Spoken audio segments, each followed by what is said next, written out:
Being great at sales is essential to your business and your career, but you and I both know that the stress of selling and dealing with constant rejection can be an emotional drain.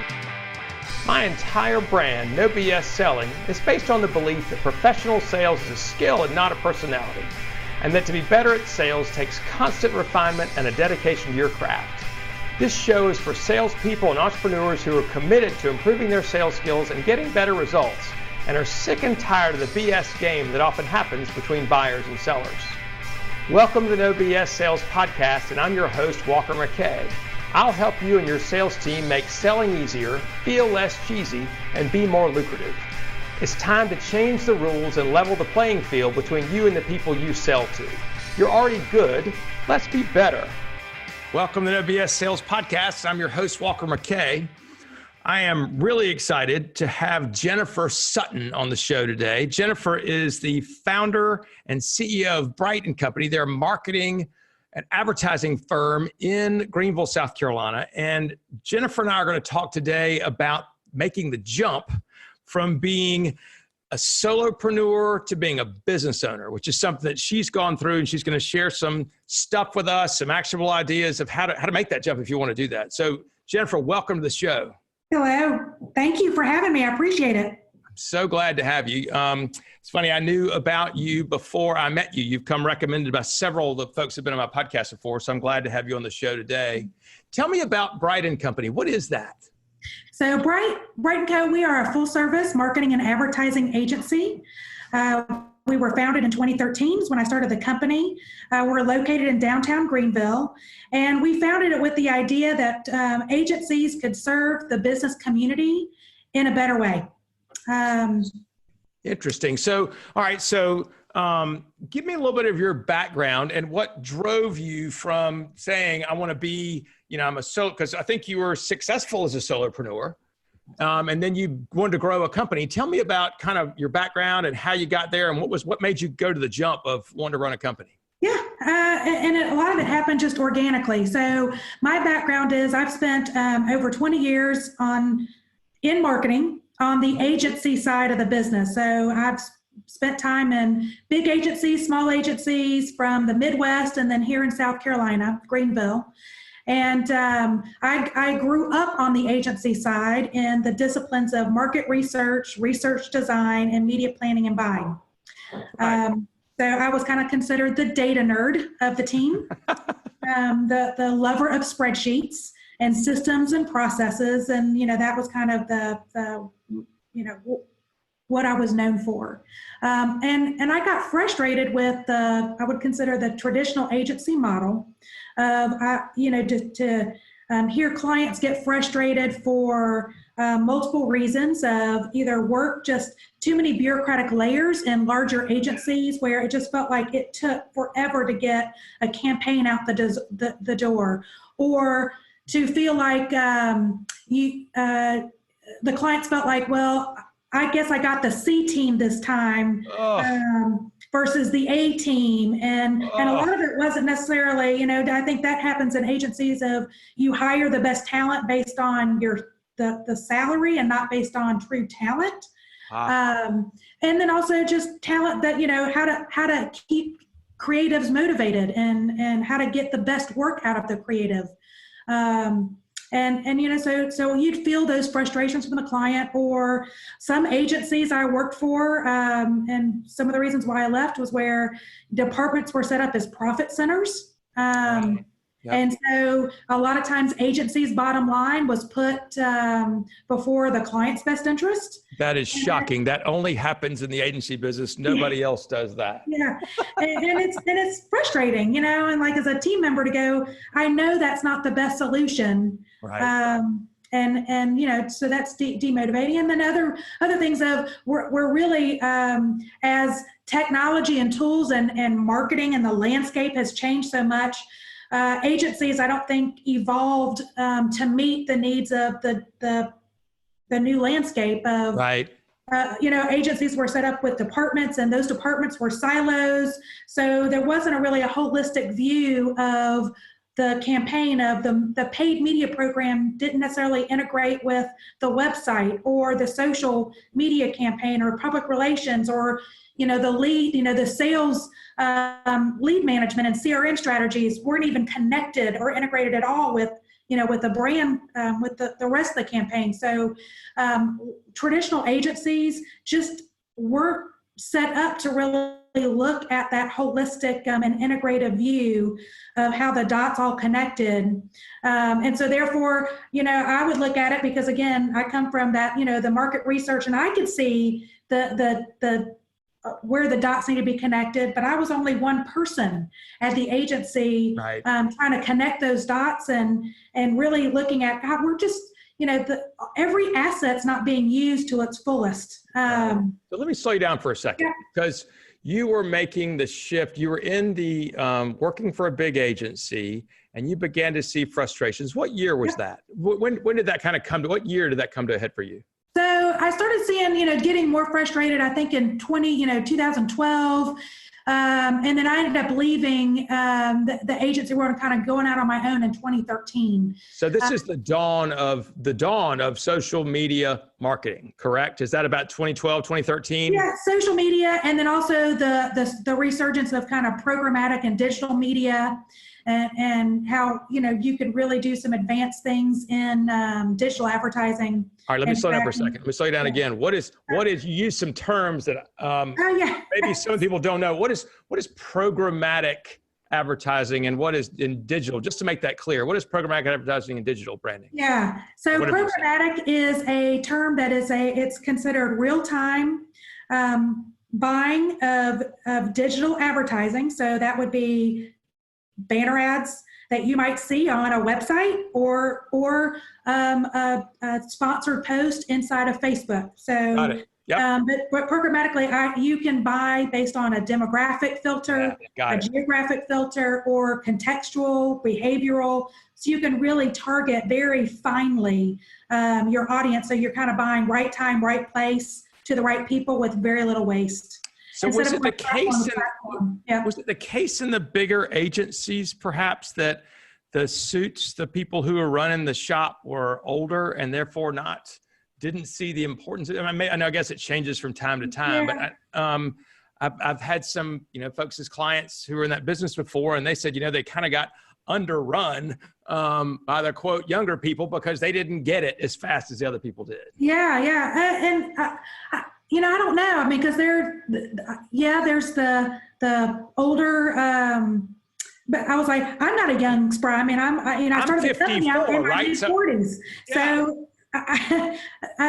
So I would say just kind of looking at, I listened to what the clients were complaining about and trying to, reshape, reorganize, whether it's reorganize literally the processes, so that how do we take away the layers so that we're more nimble and agile to meet the client needs, but also looking at, hey, we've got to restructure how our teams are formed so that the media department and the digital department building the websites are informed of how are we going to execute this plan? Do we need to build 6 different landing pages to make that the campaign come to life?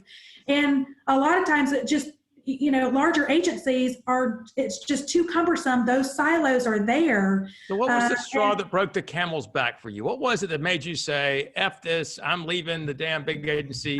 Did you have a plan when you did that, or did you just pull Walker McKay and say, fuck it, I'm out of here? No, a little bit of that. Actually, I got frustrated of, basically I was told I hit a glass ceiling and a salary cap. I was working 90 hours a week, but yet I was one of the highest billable people within the agency, and I just didn't see a light at the end of the tunnel. I could see where we weren't going to change to meet the new landscape, or how we really could serve the clients in the best way.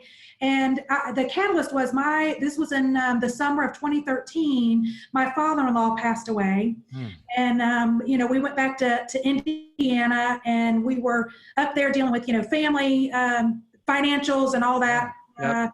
And my phone was just ringing off the hook from past clients, past colleagues I had worked with who were giving their condolences.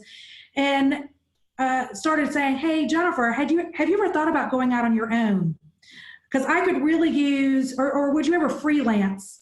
And honestly, I had never really thought of it until those colleagues were approaching me, and I was like, well, what would that look like? So a couple of them came back and said, I only need you for like 5 hours a week. Right. Help me prepare my board packets, really look at my strategy, help me formulate kind of the metrics of what I need to deliver up to the board.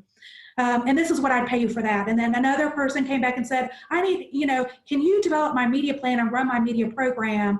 I think it's only going to be 15, 20 hours a week. What would that look like? And so before we even left Indiana, I had 2 contracts that had come in, and it was, 20, 25 hours a week. Again, my context was here, I'm busting at 90 hours a week. And also I was traveling 10 days out of the month. Ugh. So I was gone a lot, and I had 4 kids. My youngest at that time was 2. All right, wait. Now stop for a second, because this is going to teach me something about you.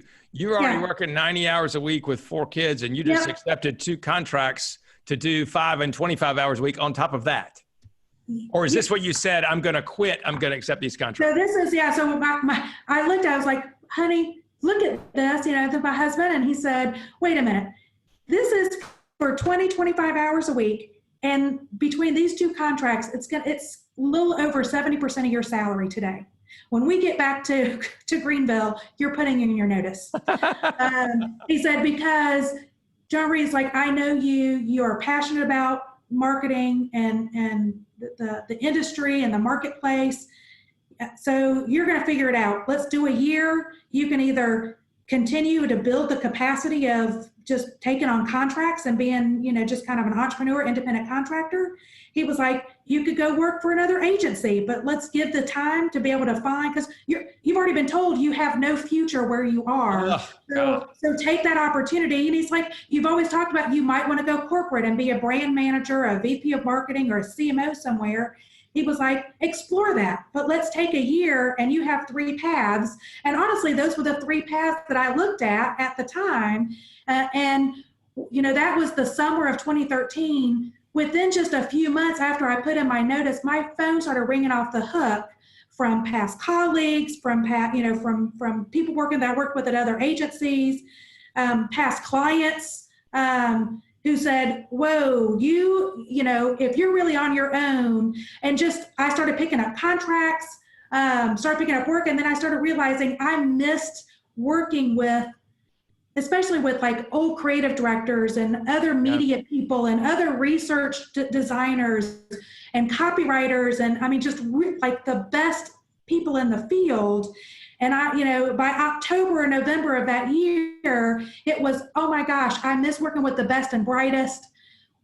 Why can't we not form, an agent? Why can't I develop an agency to bring a lot of these independent contractors and build systems and processes that we can grow organically, and I can match up the passions and strengths of all of these people and do it under an umbrella and deliver the results the clients are looking for kind of under one roof. So December. Let me stop you for a second, because I want to take you back to something you said about a minute ago that I'm curious about. I think what a wonderful, maybe gift is not the right word, but what a wonderful person your husband is for recognizing that in you and saying, take a year. Because I don't know, my guess is y'all don't have a whole lot of money sloshing around over any more than anybody else. But what is he a business guy? Is he a professional guy? What is his story? So his background, he's a financial person. So he was a broker, financial planner for Scottrade for about 20 years. And really, our dynamic is I'd always been the breadwinner. I mean, but he'd always had the stable job where it was that 8 to 5. So that I could have these crazy hours and travel and deal with, because that's kind of what was my passion, and that was how I had energy. And so that was we had a very reversed, I think, household of, he ran the financials, the checkbook, did all that. And I was more of that, the lead from a breadwinner standpoint, but we co-parented. It was kind of like we always said, who's going to be the lead parent today, depending on, what our schedules were. And he went through his own kind of evolution of, as I started building the company and working out the dining room table between myself and as I started adding people, and he would look to us go, what are you writing a check for? And why are you paying, so he kind of took over our books, and within, he came on full time as actually our CFO a little less than 3 years ago, because his Scotch rate got bought out by Ameritrade, that I think it got bought out again. Yep. And that was all happening at that same time. And so it just, it worked out where, he does our books and he manages our financials, which is my biggest weakness. And so Jennifer, hold on a second now. So in this time you started, were you bringing on people as 1099s? Did you bring on people as contractors? Or were you actually hiring employees? So the first 3 years, we did 1099, and we had independent contractors that were, based on 40-hour week, or sometimes it was based on a monthly of 200 hours in a month. And it was a defined, as we wanted to make sure that we were playing nice with the IRS definitions of, people were using their own equipment. We weren't dictating hours. It was really about, here's the projects, here's the scope, and here's the deliverables, and this is what we need. And but that was how we built the company, and we would have, I think year 3 we had 5 kind of, I would say, full-time equivalent 1099s that were full-time in their capacity. Right. So and then I wasn't even a full-time employee. I was still. So what are besides the people who you had to hire to do the work, right? Mm-hmm. Who were the digital people and the copywriters, that kind of stuff. Who else what was kind of the first position you had to hire outside of somebody who was directly part of, they weren't directly on the bring money inside? Yeah. So that would have been I'll call it my chief of staff.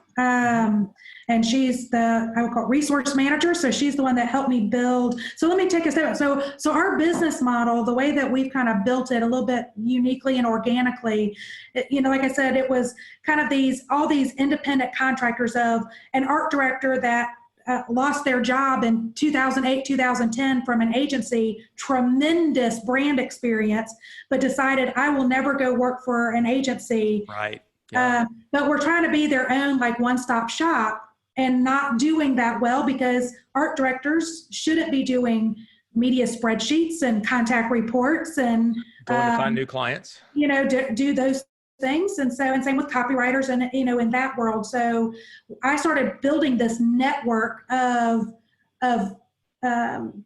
people of various disciplines, and started negotiating kind of what rate would they give me versus what rate do they give the client, especially if I take on the project management, the systems and the process, and make their life easier. Yeah. And the billing and all that. So there was a lot of trades that art directors would go, Jennifer, if you can just load me up of 30 hours a week of just doing logo work, because that's what I love to do. Then that's how I started having those conversations versus, somebody was like, well, I do all of this. And it would be, no, what do you do really, really well? And what do you love to do? Yeah, so let's try to match those things up. So we started building that network of 100 to 200 of those people. Whoa. Across, not just, we've got a great creative community here, but we started branching out of my contacts throughout the Midwest. Contacts that were in California, contacts in New York, and where people kind of had migrated to. And we started kind of formulating that type of collaborative consortium in a way. Let me stop you again. Yep. So I love, and I always admire people who think big, and you're a builder, right? You're somebody who's like, build. Tell me about when you grew up. Yep. Were your family a business, family entrepreneurs, or are you just like some relic from just outer space that landed? Yeah. No, my parents, I did not come. My parents were workaholics and very passionate within their industries, but they both came from, my mother was a director of nursing. Wow. In the geriatric field. So she was a DON in nursing home facilities for 50 years. She just retired. So that's what she did. My father was a reverend, a Methodist. He went to Duke Divinity School and then only did that for a short time and found a passion out of one of his congregation of somebody that had a lost family member with autism, profoundly retarded person that they vaguely remember the sibling and was shipped off to the state hospital. And my dad went on this mission to find the sibling, and what he found, and this was at one of the Georgia State Hospital of mental health, that people with any kind of mental behavior were chained in basement in their own, like from children to adults in their own feces, and hardly any clothes, were treated really as animals. And he changed his mission, and his passion became to how do we create a world where people with mental disabilities are seen as equal.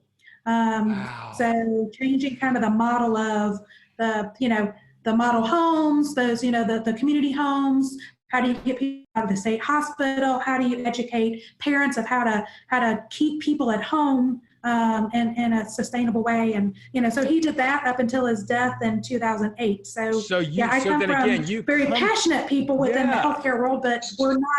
Yeah. But so you have, again, it does come from, you grew up in a house full of, if you will, a passion or a zeal for, helping other people, for creating things and making changes, right? And so serving others around you. Yeah. So, yeah. It sounds to me like, again, you've done that now, or you're doing that now, and you're building this agency. How many full-time employees do you have now? And then I want to back up and ask you a couple things, some advice you'd have for other people, and maybe who it's right for and who it's not right for. Yeah. So we are at 20 FTEs today. Wow. And then we have our network of a little over 100 people that have been pre-vetted across various disciplines, from like content writers, art directors, video photographers, whatever, that we tap into to be able to scale real quickly for our clients. So, an example I give of last year, first quarter of last year, we were doing a huge product launch for a client. Well, we had, in first quarter, close to 40, I would say, full-time equivalent people, because we had to bring on 20 additional staff that were working, 40, 50 hours a week to get the product launches out the door. But then once that, we don't need those people anymore, that we don't have to carry that overhead.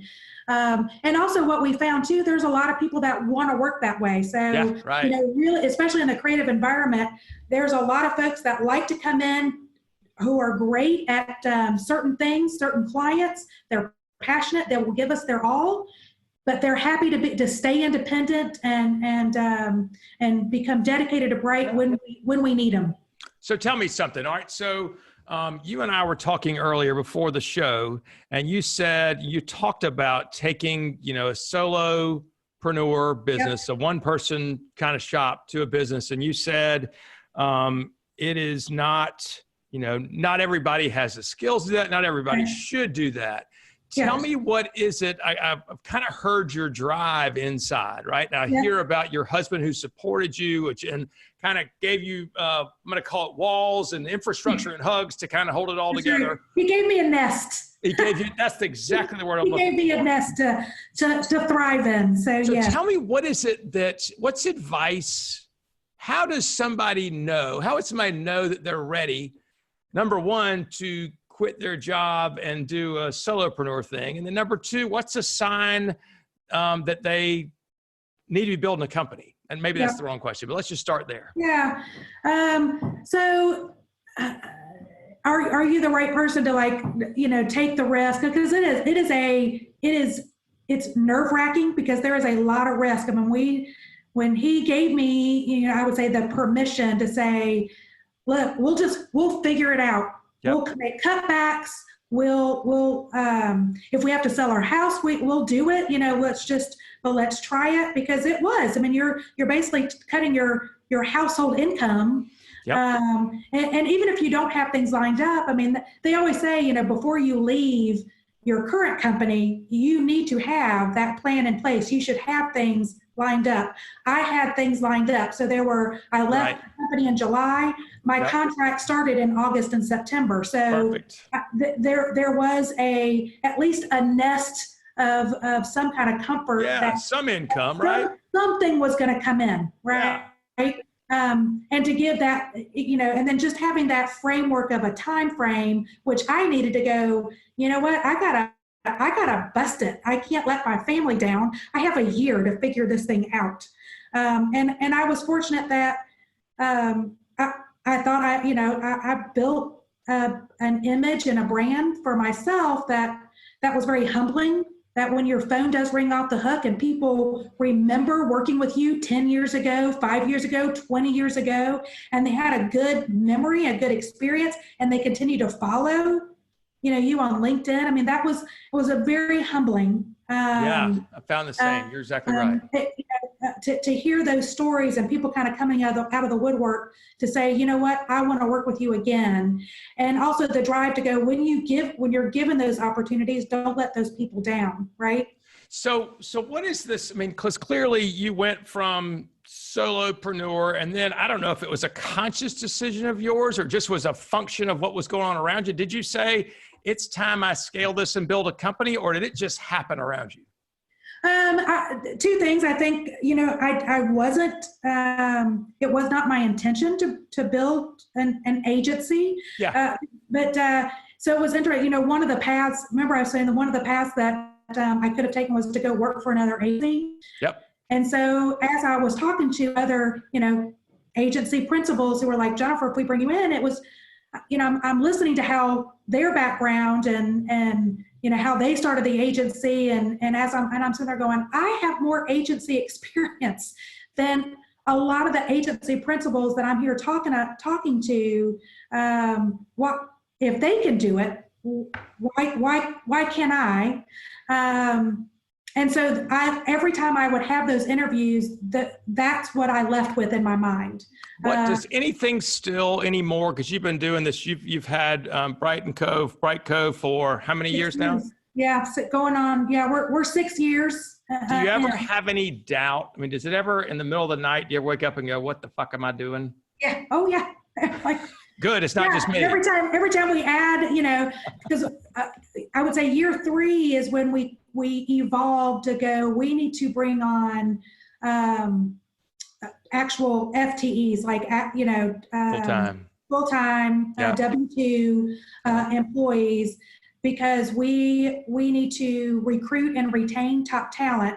And as we had the discussions of interviewing people, I mean, we always kind of make the decision up to that person of, hey, do you want to be an independent contractor? You're leaving the agency or you're leaving your company. You can stay. We'll hire you as a 1099. Yeah. Here's some of the rules and the frameworks around that. And this is the compensation under that model. Or do you need to be a W-2? And then this would be the framework and the compensation around that. And we were finding that we were not able to recruit some of the talent because they wanted the stability of a W-2 relationship.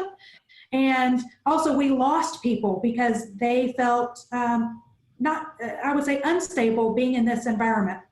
Sure. And some of these people are ones that, some of these are ones that have already gotten, for lack of a better term, pitched off the deck of the big agencies before. So they became 1099s, not from their own choosing, but from a way to make a living. And so they probably are trying to ease back toward, not ease back, but get back to some form of what they feel like anyway is security. Right. Or we're trying to recruit people that are actively at agencies and trying to bring them over. So that was part of the evolution. And that was, that's nerve-wracking of, oh my gosh, that's a financial commitment. Also, you have to start thinking about, okay, now we've got to do benefits packages and how do we round out, what's our culture? And now we've got this blend of, W-2s and 1099s, and how do we play nice together? How do we still feel like we're one agency, one team? How do you do that?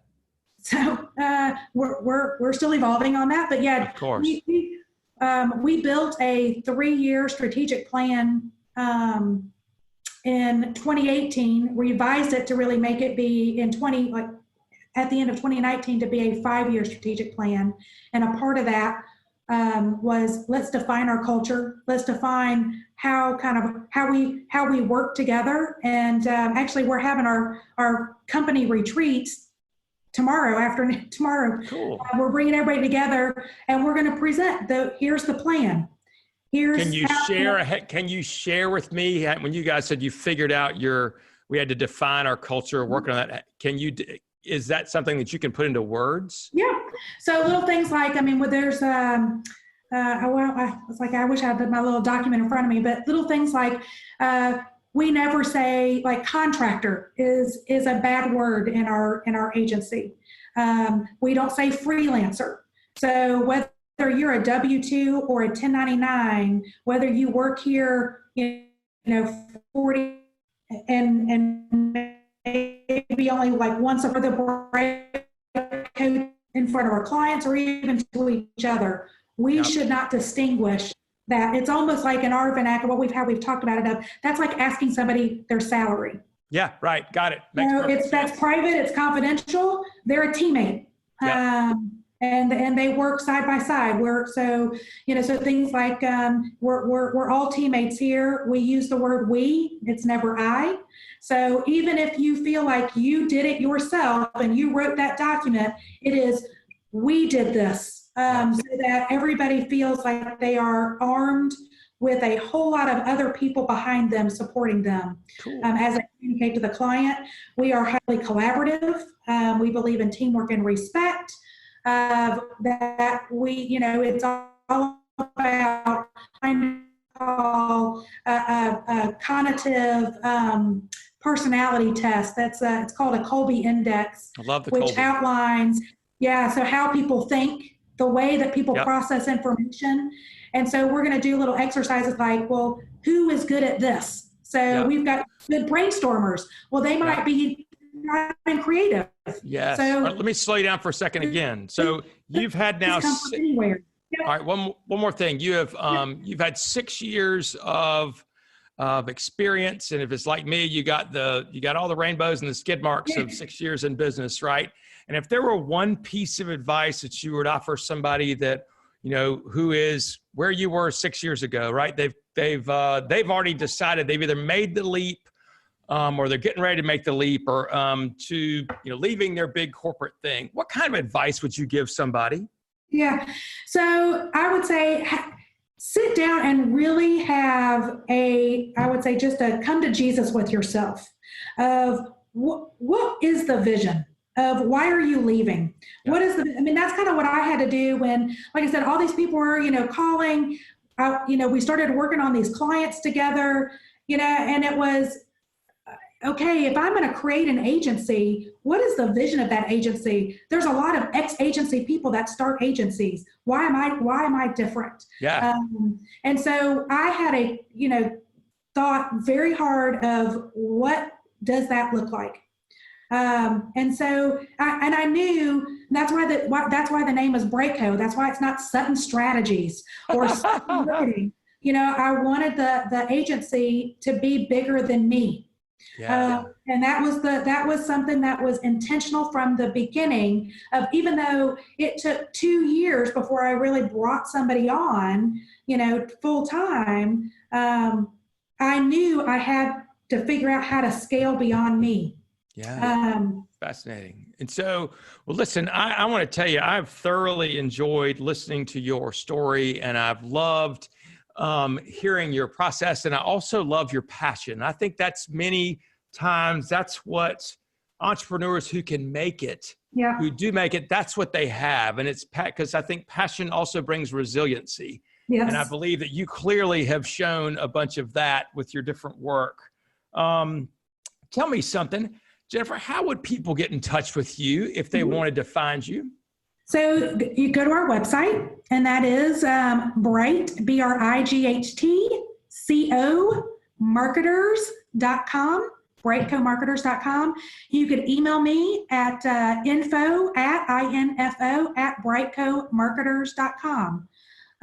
There's also there's some playbooks on our website that if anybody wants to look at kind of our approaches to things and how we think.